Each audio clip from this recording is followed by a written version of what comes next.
سورہ آراف کا 20واں رکوع اور 9ویں پارے کا 10واں رکوع اس کی ابتدا ہے۔ قل اے محبوب آپ لوگوں سے فرما دیجئے، یا ایھا الناس اے لوگوں، انی رسول اللہ الیکم جمیعا، بے شک میں تم سب کی طرف اللہ کا رسول ہوں۔ اس آیت کریمہ سے بھی معلوم ہوا کہ ہمارے آقا تمام لوگوں کے لیے رسول ہیں اور قیامت تک آنے والوں کے لیے رسول ہیں۔ الذی لہ ملک السماوات والارض، اس اللہ کا میں رسول ہوں جس کی بادشاہت ہر جگہ پر ہے، آسمانوں اور زمین کی بادشاہت اسی کے لیے ہے۔ لا الہ الا ہو، اس کے سوا کوئی معبود نہیں۔ یحیی و یمیت، وہ زندہ کرتا ہے وہ موت دیتا ہے۔ فآمنوا باللہ ورسولہ، تو تم ایمان لاؤ اللہ پر اور اس کے رسول پر۔ النبی، جو نبی ہے، رسول کے معنی تو ہے بھیجا ہوا، جسے اللہ نے بھیجا ہے۔ نبی کے معنی کیا ہے؟ جو اللہ کی عطا سے غیب کی خبریں دینے والا ہو۔ الامی، امی کے معنی یہ ہے کہ جنہوں نے دنیا میں کسی استاد سے علم حاصل نہیں کیا، اللہ نے انہیں اولین اور آخرین کا علم، ساری مخلوق سے زائد علم عطا فرمایا۔ الذی یؤمن باللہ، وہ نبی جو ایمان لاتے ہیں اللہ پر، وہ کلماتہ اور اس کی باتوں پر۔ تو اس نبی، اس رسول پر اور اللہ پر تم ایمان لاؤ۔ واتبعوہ، اور تم اس نبی کی پیروی کرو۔ لعلکم تہتدون، تاکہ تم ہدایت پا جاؤ۔ ومن قوم موسیٰ، موسیٰ علیہ السلام کی قوم میں امتن، ایک گروہ ایسا تھا، یہدون بالحق، جو حق کا راستہ بتاتا تھا، وبہ یعدلون، اور وہ اسی سے انصاف کرتا تھا۔ یعنی موسیٰ علیہ السلام کی قوم میں ایسے لوگ ضرور تھے کہ جو خود بھی حق پر تھے، دوسروں کو بھی حق کی رہنمائی کرتے اور شریعت کے مطابق وہ فیصلہ کیا کرتے۔ وقطعناہم، اور ہم نے انہیں بانٹ دیا، اثنتئی عشرۃ، 12 اسباطاً، قبیلے، امماً، گروہ در گروہ۔ بنی اسرائیل کو ہم نے 12 قبیلوں میں تقسیم کیا۔ اب وہ واقعہ کہ جب ریگستان میں تھے، پانی کی ضرورت آئی، وہ پیاسے بلک رہے تھے، تو انہوں نے تمنا کی اور کہا کہ ہمارے لیے دعا کریں کہ اللہ پانی عطا فرمائے۔ وَأَوْحَيْنَا إِلَى مُوسَىٰ، اور ہم نے موسیٰ علیہ السلام کی طرف وحی کی، إِذِ اسْتَسْقَاهُمْ قَوْمُهُ، جب آپ کی قوم نے آپ سے پانی مانگا، تو ہم نے موسیٰ علیہ السلام کو حکم دیا، أَنِ اضْرِب بِعَصَاكَ الْحَجَرَ، تو آپ اپنا عصا، اپنی لاٹھی پتھر پر ماریں۔ فَانْبَجَسَتْ مِنْهُ اثْنَتَا عَشْرَةَ عَيْنًا، تو اس سے 12 چشمے بہ نکلے۔ اثنتا عشرۃ، 12 عیناً، چشمے بہ نکلے۔ قد علم کل اناس مشربہم، ہر گروہ نے اپنے پینے کی جگہ کو پہچان لیا۔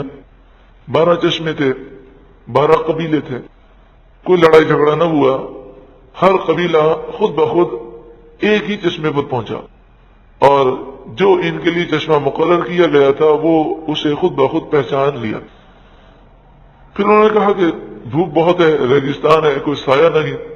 وَظَلَّلْنَا عَلَيْهِمُ الْغَمَامَ، اور ہم نے ان پر بادل کو سایہ بنا دیا۔ وہ گرمی میں، دھوپ میں ان کے اوپر رہتا اور 6 لاکھ افراد اس بادل کے نیچے ہوتے۔ وَأَنزَلْنَا عَلَيْهِمُ الْمَنَّ وَالسَّلْوَىٰ، کھانے پینے کا مسئلہ ہوا، اور ہم نے ان پر من اور سلوہ کو نازل کیا۔ من ایک میٹھی چیز تھی اور سلوہ جو ہے وہ نمکین چیز تھی، اور یہ بھنے ہوئے ایک روایت کے مطابق بٹیر تھے، تو یہ آسمان سے نازل ہوتے۔ کلوا من طیبات ما رزقناکم، جو پاکیزہ چیزیں ہم نے تمہیں دیں اس میں سے کھاؤ۔ وما ظلمونا، انہوں نے نافرمانیاں کر کے ہم پر ظلم نہیں کیا، ولکن کانوا انفسہم یظلمون، لیکن وہ اپنی ہی جانوں پر ظلم کر رہے تھے۔ یعنی انسان جب گناہ کرتا ہے تو وہ اپنا نقصان کرتا ہے۔ انہوں نے گناہ کیے، ناشکری کی، تو وہ نعمتوں سے، برکتوں سے محروم کر دیے گئے۔ پھر وہ کہنے لگے کہ اب تو منو سلوا کھا کھا کے ہم تھک گئے، ہمیں تو پیاز، لہسن، گندم، ککڑی، سبزی، ساگ، یہ چیزیں کھانے کے لیے چاہیے۔ تو فرمایا کہ تم اس بستی میں چلے جاؤ۔ قریب میں ایک بستی تھی، اللہ تبارک و تعالیٰ نے ان بستی والوں پر مسلمانوں کا وہ روب طاری کیا کہ ڈر کے مارے پوری بستی چھوڑ کر بھاگ گئے۔ اب ان کے مکانات بھی تھے، کھیت بھی تھے، باغات بھی تھے، ہر چیز تیار موجود تھی۔ فرمایا جاؤ کھاؤ پیو، مگر تم جب دروازے پر پہنچو تو اللہ کا شکر کرنا اور اپنے گناہوں سے معافی مانگنا، سجدہ کرنا، اور گناہوں سے معافی مانگتے ہوئے دروازے سے داخل ہونا۔ وَإِذْ قِيلَ لَهُمُ اسْكُنُوا هَٰذِهِ الْقَرْيَةَ، اور یاد کرو جب ان سے کہا گیا کہ اس شہر میں تم رہو، وَكُلُوا مِنْهَا حَيْثُ شِئْتُمْ، اور تم کھاؤ اس میں سے جہاں سے تم چاہو، جو چاہو کھاؤ، وَقُولُوا حِطَّةٌ، اور کہو گناہ اترے، یعنی اللہ سے معافی مانگو اور کہو اے اللہ تو ہمارے گناہ معاف فرما، وَادْخُلُوا الْبَابَ سُجَّدًا، اور دروازے میں سجدہ کرتے ہوئے داخل ہو، نَغْفِرْ لَكُمْ خَطِیئَاتِکُمْ، ہم تمہاری خطائیں بخش دیں گے، سَنَزِیدُ الْمُحْسِنِینَ، اور جو نیک آدمی اللہ سے معافی مانگتا ہے، گناہ گار معافی مانگے تو گناہ بخش دیے جاتے ہیں، نیک آدمی معافی مانگے تو اس کے درجات بلند ہوتے ہیں۔ سَنَزِیدُ الْمُحْسِنِینَ، اور عنقریب ہم نیکوکاروں کو اور زیادہ عطا فرمائیں گے۔ فَبَدَّلَ الَّذِينَ ظَلَمُوا مِنْهُمْ قَوْلًا غَيْرَ الَّذِي قِيلَ لَهُمْ، بدلہ کا معنی تبدیل کر دیا۔ ان میں سے جو ظالم تھے انہوں نے بات کو بدل دیا، جو بات انہیں کہی گئی تھی اس کے علاوہ انہوں نے کیا۔ کیا کیا انہوں نے یہ کیا کہ سجدہ نہیں کیا بلکہ سرین کو زمین پر گھسیٹتے ہوئے اندر گئے، اور حطہ کی جگہ حنطہ کہا۔ حنطہ گندم کے دانے کو کہتے ہیں، تو وہ گندم کا دانہ کرتے ہوئے گئے۔ جب انہوں نے شریعت کا مذاق اڑایا، اللہ کا غضب نازل ہوا۔ اس آیت کریمہ سے یہ درس مسلمانوں کو ملتا ہے کہ یہ بنی اسرائیل کے جو لوگ تھے یہ کافر نہیں تھے، یہ توریت کے ماننے والے، موسیٰ علیہ السلام کے ماننے والے تھے۔ تو جب انہوں نے نافرمانی کی تو اللہ تعالیٰ نے اپنا غضب نازل کیا۔ تو امت محمدیہ کو بھی سوچنا چاہیے کہ اگر ہم گناہ کریں گے تو پھر برکتیں ہمیں کیسے ملیں گی۔ ان پر اللہ نے کیا غضب نازل کیا؟ فَأَرْسَلْنَا عَلَيْهِمْ رِجْزًا مِّنَ السَّمَاءِ، تو ہم نے ان پر آسمان سے عذاب بھیجا، بِمَا كَانُوا يَظْلِمُونَ، اس وجہ سے کہ وہ ظلم کیا کرتے تھے۔ وہ عذاب کیا تھا؟ ان پر بیماری آ گئی اور یہ طاعون میں مبتلا ہو گئے۔ طاعون ایک بیماری ہوتی ہے، ایک وائرس کہہ لیں، ایک جراثیم کہہ لیں۔ وہ جس طرح ڈینگی وائرس ہے وہ مچھر کے ذریعے منتقل ہوتا ہے، ملیریا ہے وہ مچھر کے ذریعے منتقل ہوتا ہے، تو طاعون کا جو جراثیم ہے وہ چوہے کے ذریعے منتقل ہوتا ہے، تو چوہوں کے ذریعے یہ انسانوں میں منتقل ہوتا ہے۔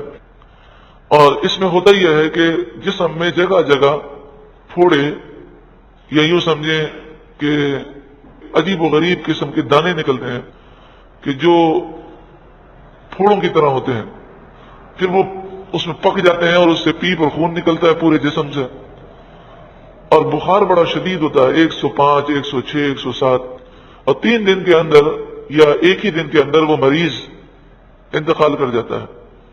یعنی بیماری ہوئی اور 1 دن میں 2 دن میں وہ انسان فوراً مر جاتا ہے، بڑی اچانک سے موت واقع ہوتی ہے۔ اور جب یہ کسی بستی میں پھیلتی ہے تو بڑی تیزی سے پھیلتی ہے، ہزاروں لوگ اس کی لپیٹ میں آ جاتے ہیں۔ تو طاعون کی بیماری اللہ نے ان پر مسلط فرمائی، اور 70,000 کے لگ بھگ 1 گھنٹے میں بنی اسرائیلی ہلاک ہو گئے۔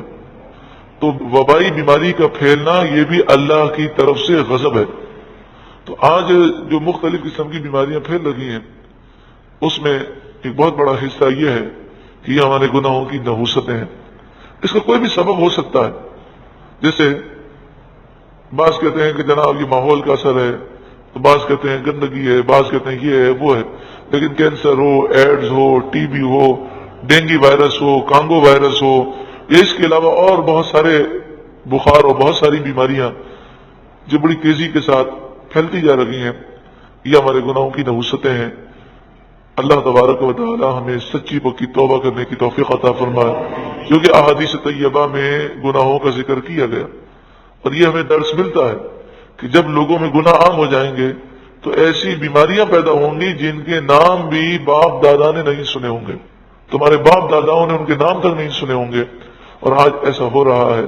اللہ تبارک و تعالی ہمیں اس قلیل بے وفا فانی مختصر دنیا کی حقیقت سمجھتے ہوئے سچی پکی توبہ کرنے کی توفیق عطا فرمائے.